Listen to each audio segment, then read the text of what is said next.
नमस्कार. मी नारायण खराडे बोलतोय.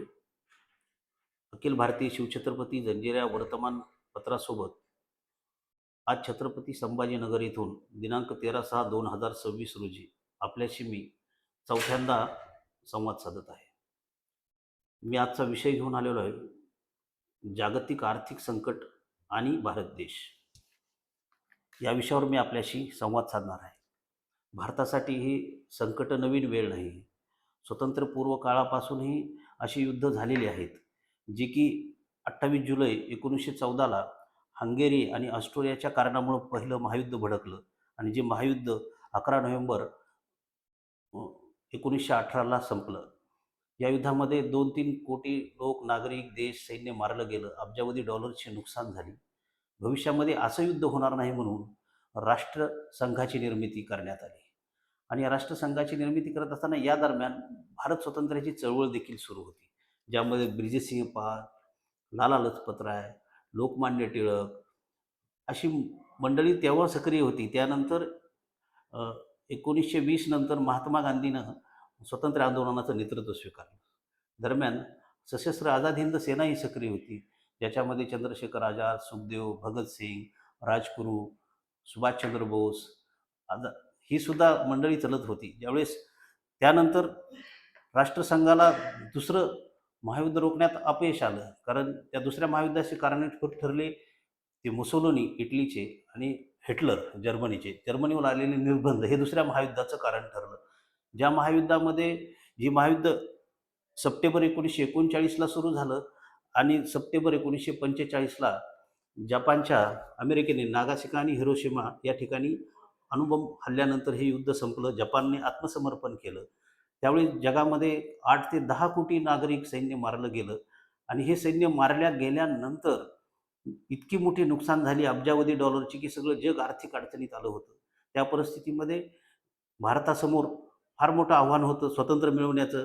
ज्यावेळेस 1942ला महात्मा गांधींनी चले जावचा नारा दिला होता आणि इंग्लंडची देखील अर्थव्यवस्था फार खराब झाली होती. जागतिक दबावापोटी त्यांनीही भारतातून काढता पाय घेण्यास सुरुवात केला आणि शेवटी अखेरीस 15 ऑगस्ट 1947ला आपला भारत देश हा स्वतंत्र झाला आणि त्यानंतर भारत देशाची आर्थिक या सर्व पारतंत्र्यातून बाहेर आल्यानंतर स्वतंत्र काळामुळं भारतासमोर आर्थिक सर्व गरिबी पुढे आणण्याचं आव्हान होतं आणि स्वतंत्र भारताचे पंतप्रधान म्हणून त्यानंतर पंडित जवाहरलाल नेहरू असतील, गुलजारीलाल नंदा असतील, लालबहादूर शास्त्री असतील, इंदिरा गांधी असतील, मोरारजी देसाई असतील, चरणसिंग असतील, Rajiv Gandhi, V P. Singh, Chandrashekhar, P V. Narasimha Rao, Atal Bihari Vajpayee, H D. Deve Gowda, Inder Kumar Gujral, Manmohan Singh आणि आता या देशाचं खंबीर नेतृत्व करणारे माननीय 2014 पासून नरेंद्रजी मोदी साहेब करत आहेत. आणि त्यांच्या कार्यकाळामध्ये सुद्धा कोरोना नावाची एक जागतिक महामारी आपण अनुभवली. ज्या महामारीचा सामना करता करता या देशातल्या कोरोना योद्ध्याने आपलं आत्मसमर्पण, आपलं बलिदान दिलं. आपल्या लोकांच्या रक्षणासाठी सर्व ते त्याग केला आणि त्यानंतर आता हे भारतावर नवीन संकट पुन्हा समोर उभं राहिलं, जे की त्याचं कारण ठरलं इराण, इस्रायल आणि अमेरिका यांचं सुरू असलेलं कोल्ड वॉर. आणि या कोल्ड वॉरमध्ये आपला भारत आता कुठे आहे याबद्दल मी आपल्याशी चर्चा करणार आहे. मी या 3 गोष्टी आपल्यासमोर मांडणार आहे. सध्या जगावर 2 मोठी संकटं घोंघावत आहेत. जगातल्या प्रमुख देशांची आणि बाजारांची नेमकी स्थिती काय आहे आणि तिसरी सर्वात महत्त्वाची गोष्ट म्हणजे या वादळामध्ये आपला भारत देश कुठे उभा आहे. आपल्यासमोर काय आव्हान आणि काय संधी आहेत हे मी आपल्याला मांडणार आहे. पहिल्या भागामध्ये मी जगावरची 2 मोठी संकटं या विषयाशी आपल्याला बोलणार आहे. गेली काही वर्ष अर्थव्यवस्था कोविडच्या धक्क्यातून सावरत होती.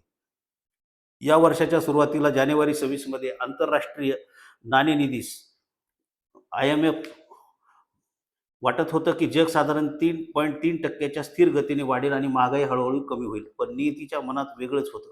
पहिला आणि सर्वात मोठा धक्का बसला फेब्रुवारीत. 28 फेब्रुवारी 2026 रोजी मध्यपूर्वेत युद्ध सुरू झालं.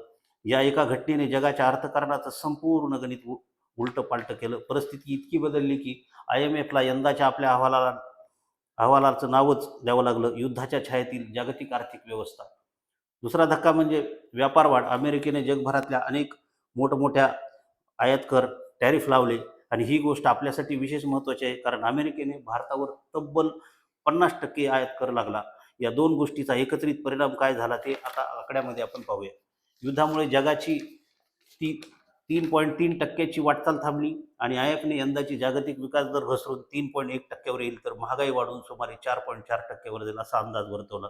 म्हणजे एक बाजूला वाढ मंदावते आणि दुसऱ्या बाजूला महागाई वाढते. ही अर्थशास्त्रातील सर्वात धोकादायक आणि गंभीर परिस्थिती आहे. दुसरा भाग म्हणजे कच्च्या तेलांचा वाढलेला भडका. या सगळ्याचं मूळ कच्चं तेल आहे.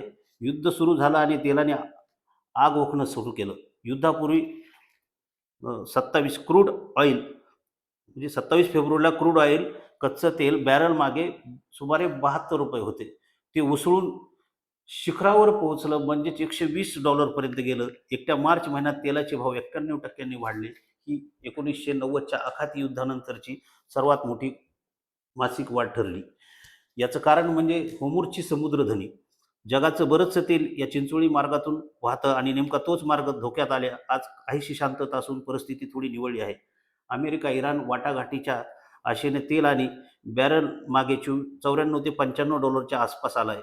पण युद्धापूर्वीची $72 तुलनेत ही अजूनही खूपच चढ आणि कधीही पुन्हा भडकू शकतो अशी सध्याची परिस्थिती आहे. मी तिसऱ्या भागात आपल्याला बोलणार आहे प्रमुख देशांची स्थिती. आता जगातल्या मोठ्या अर्थव्यवस्था कशा आहेत ते थोडक्यात पाहूया. सर्वात आधी अमेरिकेची फेडरल बँक आहे. आपला व्याजदर 3.50 ते 3.75% पातळीवर जैसे ते ठेवला आहे. कारण काय? एप्रिल 2026 मध्ये अमेरिकेतली महागाई 3.8% होती. फेडच्या 2% उद्दिष्टापेक्षा बरीच जास्त आणि बेरोजगारीचा दर 4.3%. तर मे महिन्यात 1,72,000 नव्या नोकऱ्या निर्माण झाल्या. तेलामुळे महागाई चिकटून राहिल्याने फेड व्याजदर कमी करायला धजावत नाही. त्यात अध्यक्ष जेरोम पॉवेल यांचा कार्यकाळ मे 26 मध्ये संपतोय. त्यामुळे पुढच्या धोरणाबाबतची अनिश्चितता आहे. युरोपकडे वळूया. युरोपच्या वाढ जेमतेम 1.25% राहण्याचा अंदाज आहे. तर तिथली महागाई साधारणतः 2%च्या आसपास घुटमळते.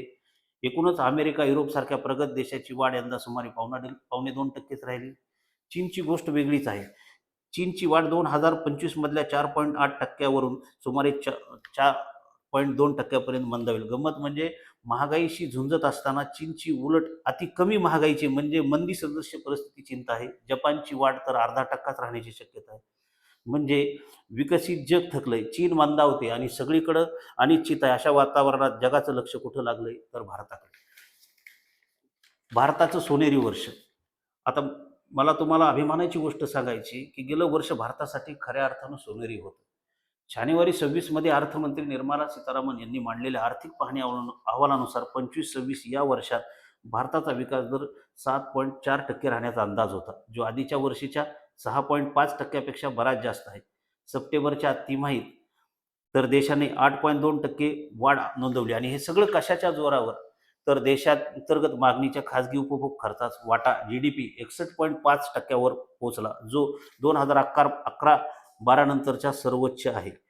महागाईच्या आघाडीवर तर चमत्कार झाला. एप्रिल ते डिसेंबर 2025 या काळात सरासरी किरकोळ महागाई फक्त 1.7% होती. 2014ची मालिका सुरू झाल्यापासून सर्वात कमी डिसेंबर 2025 नंतर म्हणजे म्हणजे भाजीपाला, डाळीचे भाव घसरल्याने महागाई उणे 2.71% म्हणजे मायनस झाली होती. GST दराच्या सुसूत्रीकरणामुळे महागाई खाली आणण्यात मोलाची भूमिका बजावली. क्षेत्रनिहाय पाहिलं तर कृषी 3.8%, उद्योग 6.5%, सेवा क्षेत्र तब्बल 8.4% वेगाने वाढलं.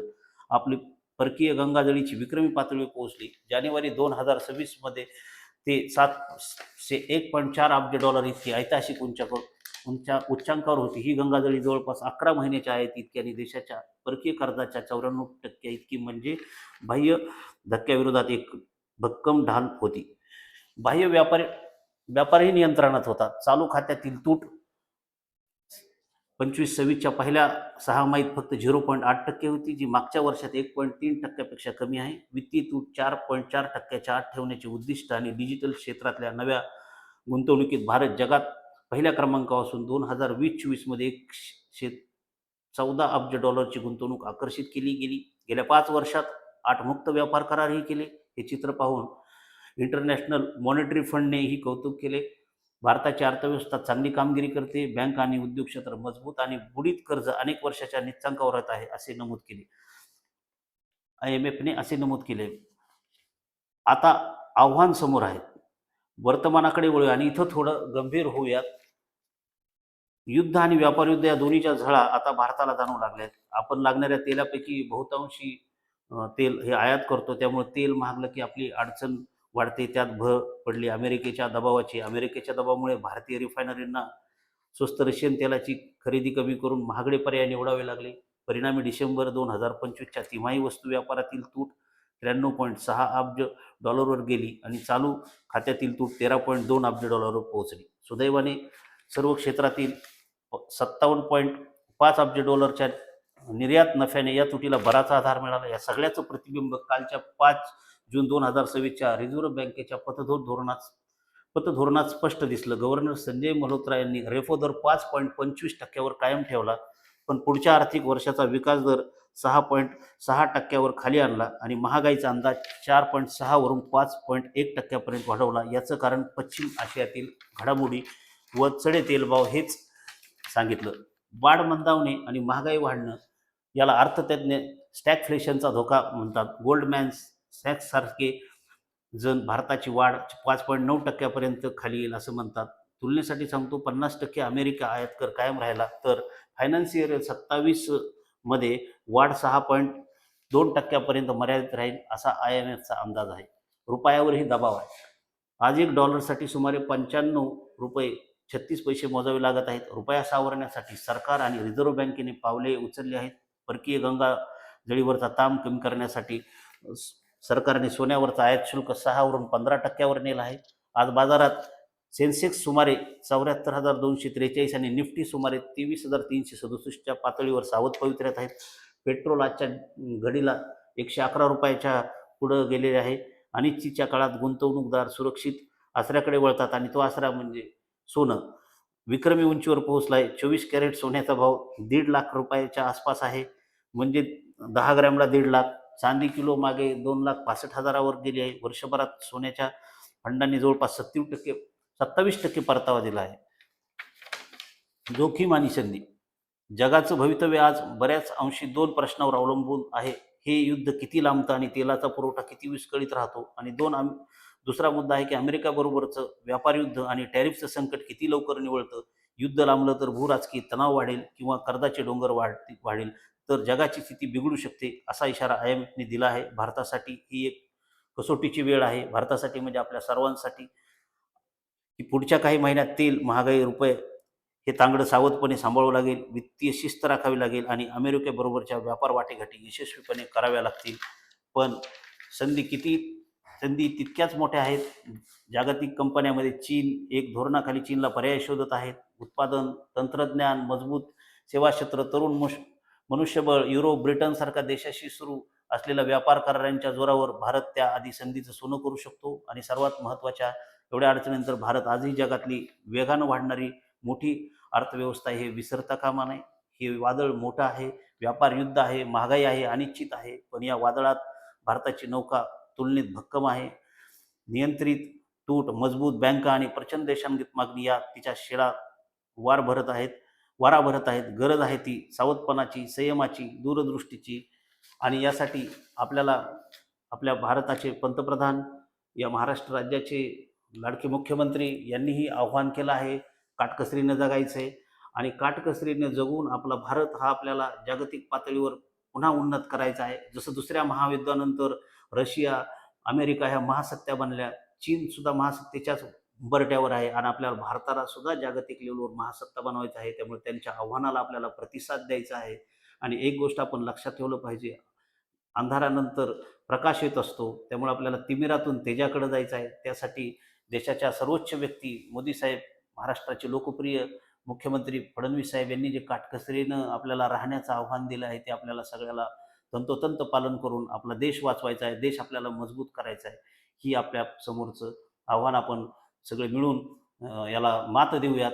आणि तुम्ही माझ्या या संवादाला असमर्थन कराल. मात्र मी कमीत वेळेत माझ्या पद्धतीनं मी मांडण्याचा प्रयत्न केलेला आहे. धन्यवाद आमच्याशी संपर्क साधण्यासाठी. व्हॉट्सअप क्रमांक 9423715900, ईमेल आय डी abhj9423@gmail.com. भेटूया लवकरच पुढच्या संवादात. धन्यवाद.